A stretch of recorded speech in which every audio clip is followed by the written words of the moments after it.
Halo teman-teman semuanya, perkenalkan nama saya Samuel Fernando Manhiuruk. Saya dari Prodi Peternakan Fakultas Pertanian Universitas Sumatera Utara. Jadi di kesempatan kali ini saya akan menjelaskan mengenai metabolisme karbohidrat. Sebenarnya apa sih karbohidrat itu? Karbohidrat merupakan campuran dari unsur kimia yang mengandung unsur karbon, hidrogen, dan oksigen,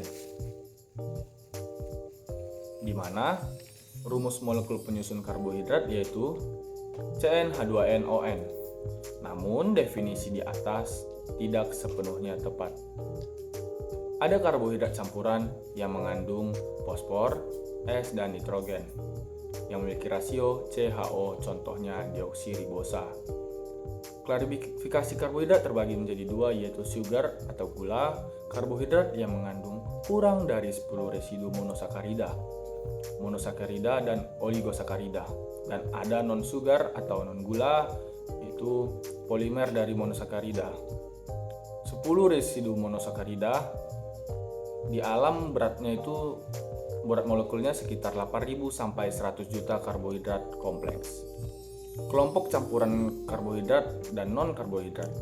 Metabolisme karbohidrat adalah proses di mana tubuh mengubah karbohidrat menjadi energi yang biasa digunakan untuk berbagai fungsi termasuk pertumbuhan, perbaikan, dan pemeliharaan sel. Proses ini terdiri dari beberapa tahap, termasuk pencernaan, penyerapan, dan penggunaan karbohidrat. Pertama, saat Anda makan, makanan yang mengandung karbohidrat yaitu contohnya seperti roti, nasi, pasta, enzim pencernaan di usus kecil mulai memecah karbohidrat menjadi molekul yang lebih kecil, seperti glukosa, fruktosa, dan sukrosa. Molekul-molekul ini kemudian diserap oleh usus kecil dan dibawa ke dalam aliran darah.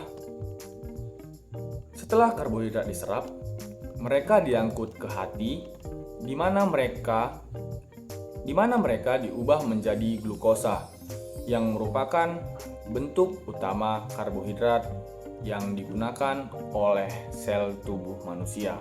Di dalam sel, glukosa diubah menjadi energi yang disebut ATP atau biasa disebut adenosin trifosfat melalui proses yang diglikolisis. ATP adalah bentuk energi utama yang digunakan oleh sel-sel tubuh untuk berbagai fungsi, termasuk kontraksi otot, sintesis protein, produksi dan pelepasan neurotransmitter. Sisa karbohidrat yang tidak digunakan oleh sel untuk menghasilkan energi diubah menjadi asam lemak yang disimpan di dalam hati dan lemak tubuh atau di dalam otot.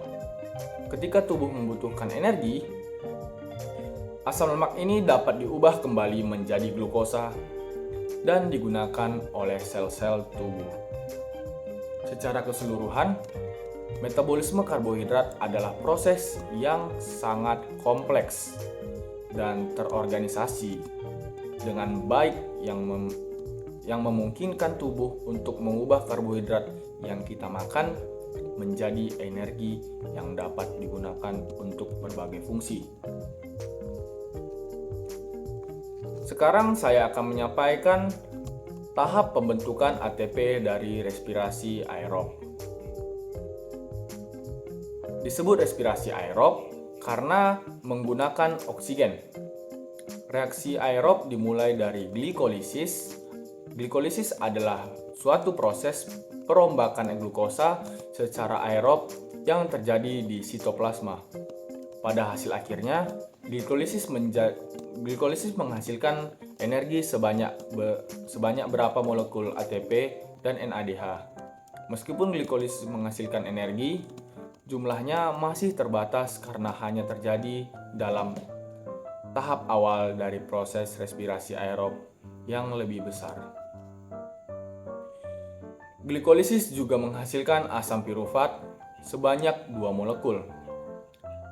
Asam pirufat ini kemudian dapat berfungsi sebagai bahan bakar untuk tahap selanjutnya dalam proses respirasi aerob, seperti siklus asam sitrat atau siklus Krebs.